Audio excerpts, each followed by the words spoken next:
I want to experience. I'm glad you talk about anxiety. I'm glad you talk about it the way you do, because I think you've opened it up for a lot of people.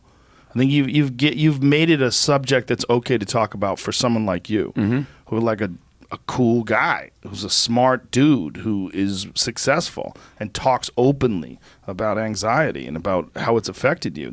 I think you're doing a very big service for that. I didn't even know what anxiety was until 2010, because growing up in the environment that I grew up in, I just thought all those feelings were normal. I thought all those feelings of paranoia or, being anxious all the time. And I used to smoke weed. So, when you smoke weed and you have a panic attack, you just blame it on the weed. Yeah. I remember driving to Burger King one time with two of my homeboys. One of them's dead now. His name's Jarrell, rest in peace, and my man Zeke.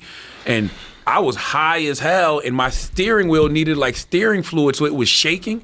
So it was shaking my legs, and I'm bugging out. Just driving to Burger King, a 2-mile ride. I'm like, yo, one of y'all got to drive. We're all going to die. You better take the wheel right now. Take the wheel right now. I'm going to crash this motherfucking car. I'm tripping the fuck out. And they looking at me like, yo, don't let this motherfucker smoke no more. But it had nothing to do with the weed.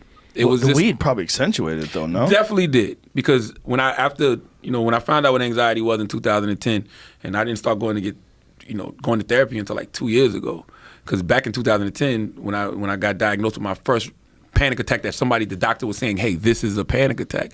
So I had just gotten fired from radio for the 4th motherfucking time. And I was back at home living with my mom at 31 years old with a 2-year-old daughter and, collecting unemployment checks. So when I'm having this panic attack and I go to the doctor and he's like, yo, your heart is fine. You got a perfectly fine heart and you're healthy. You got an athlete's heart.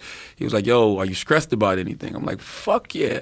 So in my mind, all I got to do is get me another job, get back in position, and everything will be okay. Yeah. But when you get back in position and, you've made more money than you've ever made in your life, and you got books that are selling and TV shows and all of this other shit, and you still having those same panic attacks, you're like, well, what the fuck is going on with Pressure. me? That's it. That's exactly what it is. Pressure. You think you're going to lose everything. It's also